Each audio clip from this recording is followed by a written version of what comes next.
সাতটায় বঙ্গের খবর নিবেদন করছে আদি রেডিমেড সেন্টার।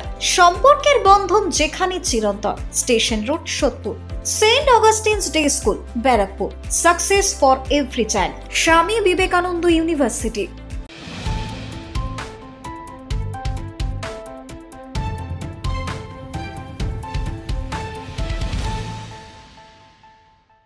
নমস্কার, আপনারা দেখছেন নিউজ বঙ্গ টাইম। সাতটায় বঙ্গের খবর নিয়ে আমি সুমিতা।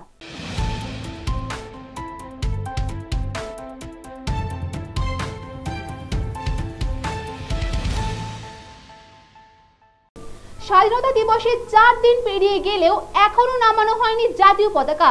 জাতীয় পতাকা অবমাননার অভিযোগ অঙ্গনওয়াড়ি সেন্টারের বিরুদ্ধে। ধূপগুড়ি মহকুমার মাগুরমারি 2 নম্বর গ্রাম পঞ্চায়েতের পশ্চিম মল্লিকপাড়া গ্রামের 813 নম্বর আইসিডিএস সেন্টারের বিরুদ্ধে উঠল জাতীয় পতাকা অবমাননার অভিযোগ। স্বাধীনতা দিবসের 4 দিন পেরিয়ে গেলেও এখনো নামানো হয়নি জাতীয় পতাকা। স্থানীয় সূত্রে জানা যায় 15ই আগস্ট দেশের 79তম স্বাধীনতা দিবস ওই সেন্টারে প্রথমবারের জন্য পতাকা উত্তোলন করেন সেন্টারের কর্মীরা। এর আগে নাকি 4 বছর ধরে ওই সেন্টারে কখনো পতাকা উত্তোলন হয়নি। স্বাধীনতার দিন পতাকা একটি বাঁশের সঙ্গে সেন্টারের দেওয়ালে বেঁধে তোলা হয় এবং নিচে ফুল অর্পণ করা হয়। অভিযোগ, নিয়ম অনুযায়ী বিকেল 5টার মধ্যে পতাকা নামানো বাধ্যতামূলক। তবুও 18ই আগস্ট পর্যন্ত পতাকা নামানোর কোনো উদ্যোগ নেয়নি সেন্টারের কর্মীরা। এই ঘটনায় জাতীয় পতাকা অবমাননার অভিযোগ তুলেছেন ভূমিদাতা সহ স্থানীয় বাসিন্দারা। যদিও সেন্টার বন্ধ থাকায় এই বিষয়ে সেন্টারের কর্মীরা কোনো প্রতিক্রিয়া পাওয়া যায়নি। ওভাবেই কি ছিল? মানে আলাদা জায়গায় কোনো জায়গায় উত্তোলন করা হয় নাই? না। ওখানে রশি ছিল তখন? না, তখন রশি ছিল না। মানে এইভাবেই উত্তোলন হয়েছিল? হ্যাঁ, এইভাবেই হয়েছিল। মানে মূলত পতাকা উত্তোলন করতে গেলে তো রশি দিয়ে টানতে হয়, তারপরে তো উত্তোলন হয়। হ্যাঁ। ওভাবে কি হয়েছিল? না, ওইভাবে হয়নি। কেন করতে দিলেন তাহলে এইভাবে আপনারা? আমি অতটুকু জানি না, আমি তো শিক্ষিত না। আপনি তো ভূমিদাতা। হ্যাঁ, আমি ভূমিদাতা। তো আজকে 3 দিন হয়ে গেল, এখনো পতাকা নামায়নি? না, আজকে সেন্টার করে গেছে। আজকেও আসছিল? হ্যাঁ। তাহলে কি চাচ্ছেন আপনারা? এখন যেটা আইন ব্যবস্থা যেটা হবে সেটা। জলপাইগুড়ি থেকে খাদিমুল ইসলামের রিপোর্ট, নিউজ বঙ্গ টাইম।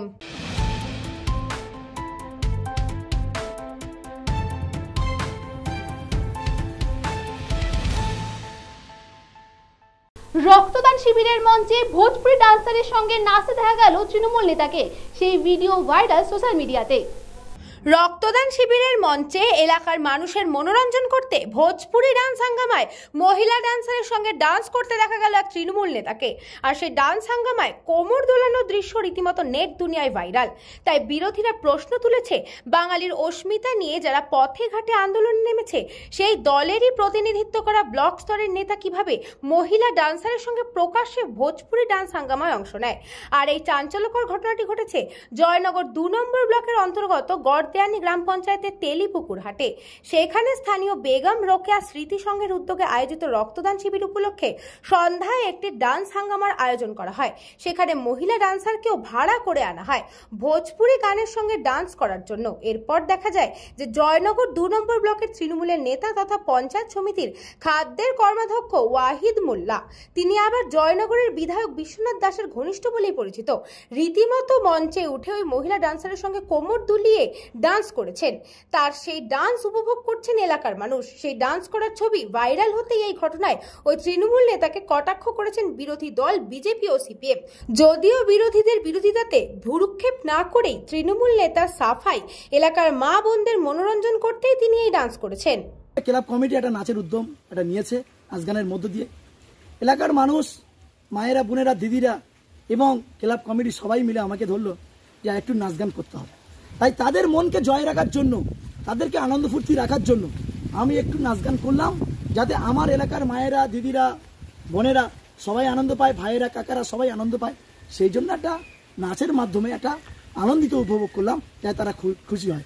কিন্তু বিজেপি কি বললো সেটা আমার যায় আসে না, কারণ বিজেপি একটা সাম্প্রদায়িক দল, একটা সাম্প্রদায়িক দাঙ্গা বাঁধিয়ে সুচ্ছুড়িনি বাঁধে।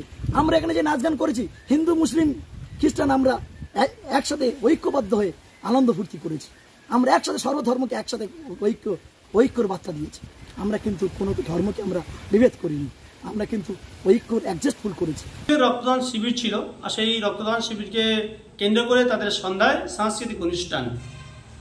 যে তৃণমূল বর্তমান সময়ে দাঁড়িয়ে বাঙালি, বাংলা নানান রকমভাবে একটা সেন্টিমেন্ট ক্রিয়েট করার চেষ্টা করছে, সেই সময়ে সেই সাংস্কৃতিক মঞ্চে ভোজপুরি গান, আর সেখানে মহিলা নৃত্যশিল্পী, আর তার সাথে ওয়াহিদ মোল্লা, যিনি জয়নগর 2-এর অত্যন্ত প্রভাবশালী একজন নেতা এবং বিধায়ক, ঘনিষ্ঠ বিশ্বনাথ বাবুর অত্যন্ত ঘনিষ্ঠ বলেই আমরা জানি। তার সেই উদ্দাম নাচ, উদ্দাম নৃত্য, এটাই তৃণমূলের সংস্কৃতি। তারা কেবলমাত্র বাঙালি সেন্টিমেন্ট ক্রিয়েট করে মানুষকে ভুল পথে পরিচালিত করার জন্য মাঠে নেমেছে, ময়দানে নেমেছে এই বাংলার লজ্জা মমতা ব্যানার্জি, বাংলার লজ্জা তৃণমূল। রক্তদান শিবির, সেই রক্তদান শিবিরে রাত্রেবেলা উদ্দাম নৃত্য হবে, ভোজপুরি নাচ হবে। সেই ভোজপুরি নাচের সঙ্গে তৃণমূলের নেতা নাচবে না, সেই অনুষ্ঠান কখনো সম্পূর্ণ হয়? আর এরা যাদের অনুপ্রেরণায় অনুপ্রাণিত, তার মঞ্চে শহীদ দিবসে যদি ওনার উপস্থিতিতে পাগলু ডান্স হয়, তো উনি কি শিখবেন? এরা আবার বাঙালি অস্মিতার কথা বলছে, এরা আবার বাংলা ভাষা আন্দোলন করছে। আসলে বাঙালি সমাজের অপমান যত ধরনের করা যায়, পশ্চিমবাংলার যত ধরনের অপমান করা যায়, তৃণমূল তার জন্য যথেষ্ট। দক্ষিণ 24 পরগনা থেকে বাবলু প্রামাণিকের রিপোর্ট, নিউজ বঙ্গ টাইম।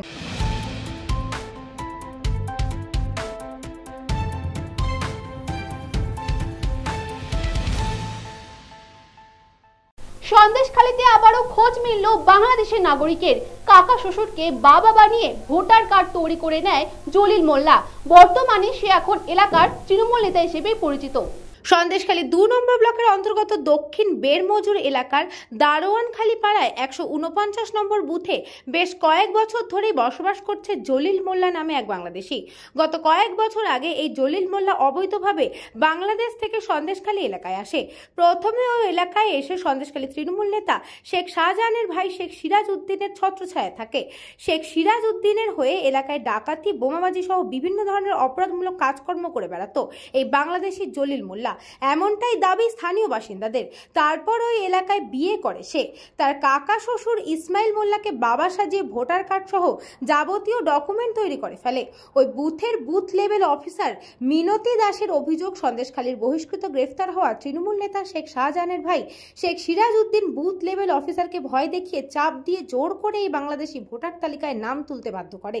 শেখ শাহজাহানের ভাই এই শেখ সিরাজ উদ্দিন ওরফে ডাক্তার ভাই যে এই কাজ করেছে সেটাও স্বীকার করে নিয়েছে বাংলাদেশি জলিল মোল্লার পাতানো বাবা ইসমাইল মোল্লা। রীতিমতো বাড়ি তৈরি করে এই এলাকায় জাকিয়ে বসেছে বাংলাদেশি জলিল মোল্লা। এই জলিল মোল্লা বর্তমানে এলাকায় তৃণমূলের সক্রিয় কর্মী হিসেবে পরিচিত।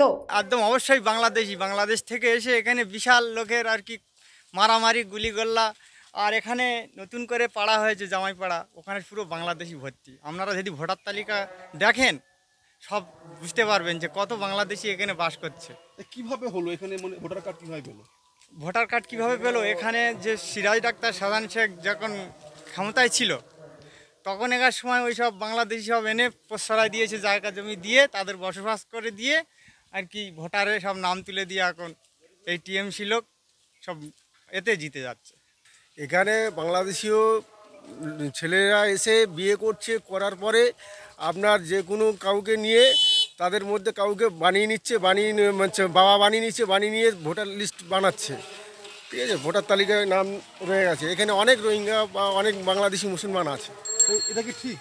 হ্যাঁ, এটা ঠিকই। তালিকা দেখলেই আমরা দেখেছি। তো এই যে বানাচ্ছে, কাদের সাহায্য নিয়ে মানে বানাচ্ছে এখানকার যারা পার্টির সাহায্যই আছে, টিএমসি পার্টির সাহায্যই বানাচ্ছে।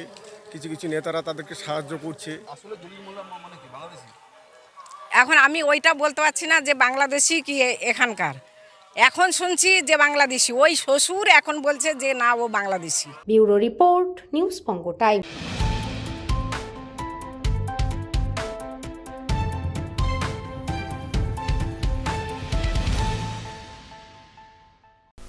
এখন সময় একটা ছোট্ট বিজ্ঞাপন বিরতির। ফিরে আসি বিরতির পর।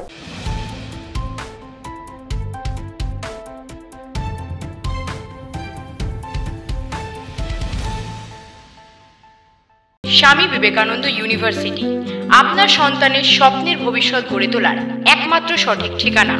যোগাযোগ 7044086270। পুরীর খাঁচা মানে আদি নৃসিংহ সুইটসের খাঁচা। স্বর্গদুয়ার থেকে মন্দিরে যাওয়ার রাস্তায় পিপি প্যালেসের বিপরীতে মিলবে খাজার খাজানা Adi Nrisingha sweets. St. Augustine's Day School, Barakpur. Success for every child. Admission open 2026 to 2027. Contact number 9007934555.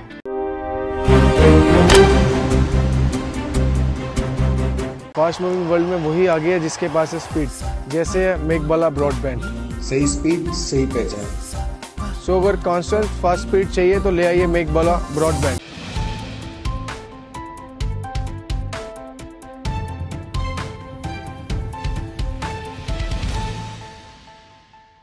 ফিরে আসলাম বিরতির পর, চোখ রাখবো পরবর্তী খবরে।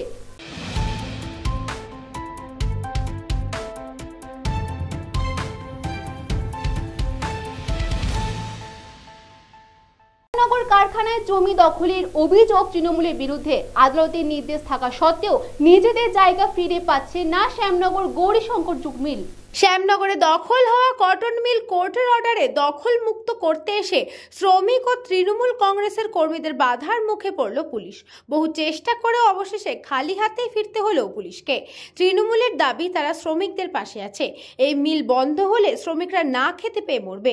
পাশাপাশি বিজেপির বক্তব্য, ওই জায়গা দখলদারি করার জন্যই তৃণমূল ইচ্ছাকৃতভাবে ওই গেটের সামনে গুন্ডা পাঠিয়ে এই সমস্ত কাজ করার চেষ্টা করছে। 1988 সালের গৌরীশঙ্কর জুট মিলের কাছ থেকে লিজ নিয়ে কারখানা তৈরি করেন স্বপন অধিকারী নামে এক ব্যক্তি। পরবর্তীকালে সেই জমি তিনি অন্য আরেক ব্যক্তিকে ভাড়ার জন্য দেন। বিষয়টি জানতে পেরে গৌরীশঙ্কর জুট মিল কর্তৃপক্ষ এরপর 2005 সালে ব্যারাকপুর মহকুমা আদালতে মামলা করে গৌরীশঙ্কর জুট মিলের পক্ষ থেকে স্বপন অধিকারীর বিরুদ্ধে। ব্যারাকপুর মহকুমা আদালতে সিভিল কোর্টে মামলাটি দীর্ঘদিন ধরে চলতে থাকার পর অবশেষে মামলাটিতে গৌরীশঙ্কর জুট মিলের পক্ষে যায়। জগদ্দল থানাকে সাথে নিয়ে ব্যারাকপুর আদালতের নির্দেশে দখল হওয়া কারখানাটি দখলমুক্ত করতে এসে শ্রমিকদের বাধার মুখে পড়েন পুলিশ ও গৌরীশঙ্কর জুট মিল কর্তৃপক্ষ। সরকারি কাজে বাধা দেওয়ার অভিযোগে দুইজনকেই আটক করে জগদ্দল থানার পুলিশ। করবে না তো, এখানকার পুলিশ তো লোহাচোর কি দখল করে রেখেছে। লোহাচোর জগদ্দলের বিধায়ক ও দখল করে রেখেছে, দখল করে রাখতে পারে রেখেছে। আজকে কোর্ট অর্ডার পরেও তো ছাড়াতে পারেনি পুলিশ। ওদের প্রত্যক্ষভাবে ওদের সঙ্গে হেল্প করে ওটাকে আটকে রেখেছে। আমি তো বলবো এরা হাইকোর্টে গিয়ে অর্ডার করার এই তো কন্টেম্প অফ কোর্ট করা দরকার ছিল। সিভিল কোর্ট ব্যারাকপুরে মামলাটা করেছে 1988 সাল থেকে। সিভিল কোর্টে মামলা আছে, ঠিক আছে, ম্যাজিস্ট্রেটের কাছে এরা মিথ্যা গিয়ে আবার এফিডেভিট জমা করবে, কিন্তু ওরা লোয়ার কোর্টকে কোনো গ্রাহ্য করে না। এটা গৌরীশঙ্করের জেটি, এটাকে জেটি ছিল আগে। তারপরে যে বলছে হেম অধিকারী, তিনি এটাকে লিজ নিয়েছিলেন। তারপরে তিনি কারখানা করেছেন, কারখানা চলছে, ঠিক আছে। কত লোক কাজ করে কারখানা? এখানে 30-40 জন লোক কাজ করে, ঠিক আছে। তারপরে এরা এখন বলছে মালিকে কেস হয়েছে, আমরা তো সেটা জানি না। বলছে আমরা জিতে গেছি, আমরা এখন দখল নেব। তা আমাদের বক্তব্য হচ্ছে যে আমরা দখল নিলে আমরা কোথায় যাব? এই মুহূর্তে রানিং কারখানায় যদি আপনি বন্ধ করে দেন তাহলে আমরা কোথায় গিয়ে দাঁড়াবো? দেখুন, আদালতের শ্রী গৌরীশঙ্কর জুট মিলের সঙ্গে স্বপন অধিকারী অ্যান্ড আদার্সের যে মামলা ছিল, টাইটেল এক্সিকিউশন 3/21, যে মামলাটা 294/5, এই মামলাতে Shri Gourishankar jute mill decree পেয়েছে। সেই ডিক্রি পাওয়ার পর আমি আজকে কোর্টের অর্ডারে এক্সিকিউশন এসেছি। ব্যারাকপুর কোর্ট, ব্যারাকপুর সিভিল জাজ জুনিয়র ডিভিশন, ফার্স্ট কোর্ট। আমার জন্মের পর থেকে এখানে দেখতে পাচ্ছি এখানে একটা কারখানা চলতো, তো এই কারখানাটা চলছে দীর্ঘদিন ধরে। এবং আজকে আমার কাছে খবর আসলো যে এখানে ওটা উচ্ছেদের ব্যাপার বা কিছু আছে। গরিব মানুষরা যারা এখানে দীর্ঘদিন ধরে কাজ করে, আমার পরিচিত অনেকেই আছেন, তাদের আত্মীয় স্বজনরা আছেন, তারা আমাকে বলাতে আমি এখানে এলাম যাতে এটা উচ্ছেদ না হয়। কারোর পেটে লাথি মারাটা তো একদমই ঠিক না, কারণ আমরা কাউকে ভাত যখন দিতে পারছি না, তো তার অধিকারটা বা রোজগারের ব্যাপারটা কেড়ে নেওয়া ঠিক না। এই জন্যই আমরা এখানে এসেছি প্রতিবাদ জানাতে। ব্যুরো রিপোর্ট, নিউজ পঙ্গ টাইম।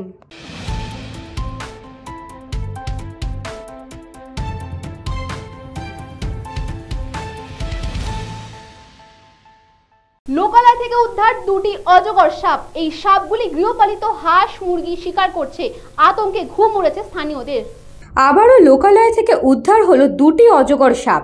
ঘটনাটি ঘটেছে বানারহাট ব্লকের চানাডিপা বড়বাড়ি এলাকায়। জানা গিয়েছে এদিন স্থানীয় কয়েকজন বাসিন্দা বেরুবাগ নদীতে মাছ ধরতে গিয়ে প্রথমে একটি অজগর সাপ দেখতে পান। কিছুক্ষণ পরেই আবারও আরেকটি অজগর সাপ দেখতে পান তারা। আচমকাই দুটি অজগর চোখে পড়তে আতঙ্কে নদী থেকে উঠে আসেন স্থানীয়রা। খবর ছড়িয়ে পড়তে এলাকায় ভিড় জমে যায় অজগর সাপ দেখতে। পরবর্তীতে এলাকার কয়েকজন যুবক সাহসিকতার সঙ্গে দুটি অজগরকে উদ্ধার করে একটি ফাঁকা মাঠে দড়ি দিয়ে বেঁধে রাখেন। পরে খবর পেয়ে মোড়াঘাট রেঞ্জের খট্টিমারি বিটের বনকর্মীরা ঘটনাস্থলে পৌঁছে অজগর দুটি উদ্ধার করে নিয়ে যান।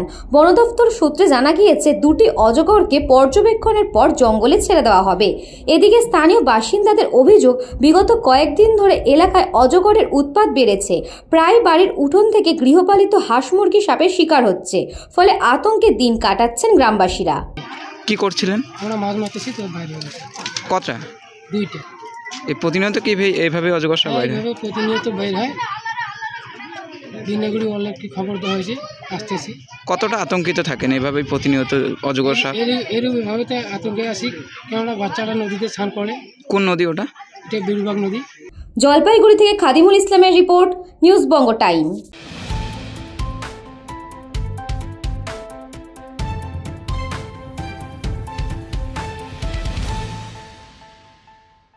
প্রতি বছরের ন্যায় এই বছরও গজলডোবায় মনসা পুজো উপলক্ষে ভাসানো হলো অষ্টনাগের বেলা। এই পুজো ঘিরে 7 দিন ব্যাপী মেলার আয়োজন করা হয়েছে পুজো প্রাঙ্গণে। জলপাইগুড়ি জেলার রাজগঞ্জের গজলডোবার তিস্তা নদীতে এদিন অষ্টনাগের ভেলা ভাসানো হলো। প্রতি বছরের মতো এবারও শুরু হলো 3 দিন ব্যাপী মনসা পুজো। পুজোকে ঘিরে 7 দিন ব্যাপী মেলারও আয়োজন করা হয়েছে পুজো প্রাঙ্গণে। পুজো কমিটির সূত্রে জানা যায়, 2000 সালে ভয়াবহ বন্যার সময় গজলডোবার তিস্তার চর এলাকায় ব্যাপক সাপের উপদ্রব দেখা দিয়েছিল। সাপের কামড়ে মৃত্যু হয়েছিল 2 জনের। সেই বছর স্থানীয় এক পুরোহিতের পরামর্শে অষ্টনাগ পুজো ও ভেলা ভাসানোর প্রথার সূচনা হয়। পুজো কমিটির এক সদস্য বলেন, ভেলা পুজো খিচুড়ি প্রসাদ বিতরণ হবে আজকেই মেলার মূল দিন। কবে শুরু হয়েছে পুজো? 2000 সাল থেকে শুরু হয়েছে। আচ্ছা, আর এবার নিয়ে 25 বছর। হ্যাঁ, এই বছর কেমন কি আয়োজন রেখেছেন? আমরা এই বছর খিচুড়ি আছে আজকে, প্লাস আজকেই মেন মেলা। আজকে মূল আকর্ষণ হচ্ছে ভেলা ভাসানো। আজকে ভেলা পুজো বা ভেলা ভাসানো। জলপাইগুড়ি থেকে খাদিমুল ইসলামের report, news Banga time.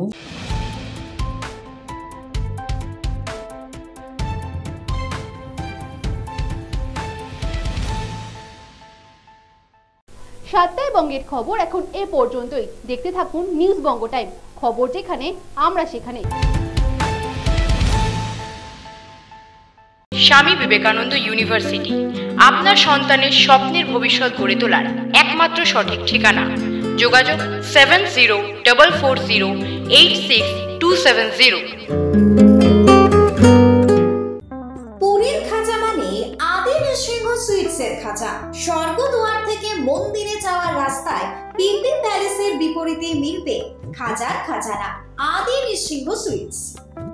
St. Augustine's Day School, Barakpur. Success for every child. Admission open 2026 to 2027. Contact number 9007934555.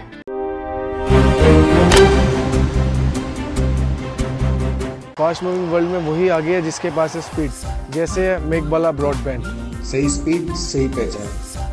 सो अगर कांस्टेंट फास्ट स्पीड चाहिए तो ले आइए मेघबाला ब्रॉडबैंड।